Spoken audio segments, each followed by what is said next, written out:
Hi travelers, welcome back to Next Travel Point. I'm Lily. Today we are diving into part 2 of our Canadian adventure, exploring the hidden gems of Manitoba, Quebec and New Brunswick. Before we get started, don't forget to hit subscribe button so you won't miss the rest of our Canadian journey, and ring the bell so you get notified when the part 3 drops. If you're traveling, you can book flights and hotels at Expedia.com. Link is listed below. And while you're there, check out the links to shop for travel gear, suitcases, and accessories. Probably your old luggage deserves a vacation too. For free printable and editable forms like travel planners, checklists, and packaging guides, visit nexttravelpoint.com to download. Let's go, Manitoba. The changing color of nature. Our first stop is Little Limestone Lake, one of nature's coolest optical illusions. This lake literally changes the color depending on the sunlight and temperature, shifting from a deep sapphire blue to sparkling turquoise, perfect for photographers, adventurers, or anyone who just wants to say, I found this first. Hidden gems nearby. Number 1, Landar Beach Provincial Park, quiet waters, perfect for picnic, swimming, or just lazy afternoon nap under the trees.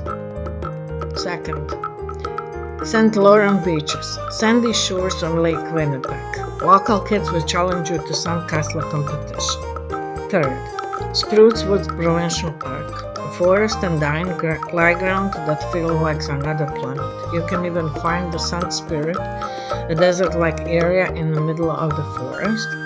Fourth, Hecla Island, a charming island community with scenic lake, cycling trails, and a historic lighthouse. What to eat in Manitoba? A bison or elk goulash are my favorite. They're served in a cozy lodges. Their dishes make you feel like a pure prairie explorer, just with a better Wi-Fi than real pioneers. Manitoba has over 100,000 lakes, so more than you could possibly explore in a whole lifetime. Bring extra towels, maybe canoe, and a sense of adventure. Local tried hiking in every lake in Manitoba in one summer. Let's just say they have borrowed turned into permanent photo collection. From Manitoba, we are going to Quebec, where culture meets wildness. We are going into Mont-Tremblant National Park, not a ski slope, but a wild side. Picture moose casually wandering the trails, crystal clear lakes, and a forest that feel like they belong in a fantasy movie. Please excuse my French pronunciation, I will try my best. Hidden gems in Quebec are first, Îles-de-Boucherville, a peaceful island park just minutes from Montreal. Perfect for kayaking, bird watching, or imagining your own private island gateway. Second, Parc National de la Gaspésie, dramatic cliff, mountains, trails, and wildlife encounters that make you question your fitness and your snack choice. Sutton Village, a storybook town with arts cafes and galleries, the kind of place where latte foam is practically an art. Fourth, Boston Paul, charming street full of galleries, artisan shops, and a perfect place to bring home a hand-painted souvenir. Mont-Orford National Park, less crowded, amazing trails, and waterfalls where you can practice your inner Tarzan scream. What to eat in Quebec? Poutine is a holy trinity here.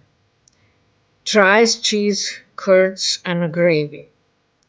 Bonus point for duck or lobster variation, and maybe maple syrup if you're feeling extra Canadian. Legend says poutine was invented when a customer requested cheese curds on fries, and the chief exclaims, "That's going to make a darn mess." and the rest is delicious history. Keep an eye out for beavers, deer, and even black bears on the trails. And remember, taking selfies with the wildlife is strongly discouraged unless you want to star in a nature documentary titled Bear Against Tourists. Our next stop is New Brunswick, where the ocean breathes. Fundy National Park, home to the world's highest tides. The ocean rise up to falls up to 16 meters daily, taller than a four-story building. That's not just impressive, that's ocean-level drama. Hidden gems to explore. First, St. Martin's Sea Caves. Explore at low tide and see natural artwork curved by the ocean. Don't get caught by the tide unless you want to meet some crab roommates overnight. Second, Bugwak National Park. Beaches, marshes, and forest all in one stunning package.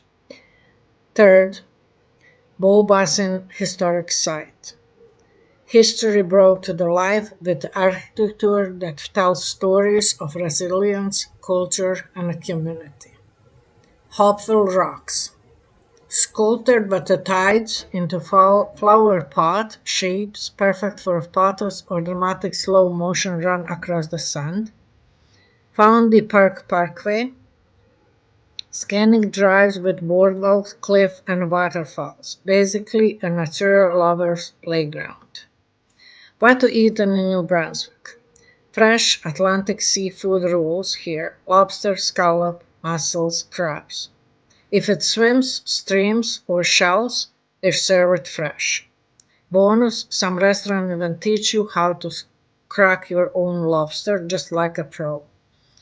A low tide in a Found Bay, you can literally walk on the ocean floor. But remember, timing is everything. The tide waits for no one. One tourist walked in too far out to low tide and had to be rescued by the park ranger. His words were, "Turns out I can walk on the water for a few minutes." And that was all for the Hidden Gems of Canada Part 2. If you haven't yet, check out Part 1 or my videos about the Balkan countries. You're loved. Before you go, make sure to subscribe because the next week we are counting our journey across the Canada with Part 3. Any destination can be right, but coffee, that's another story. Thank you for watching. See you at the next destination. Bye!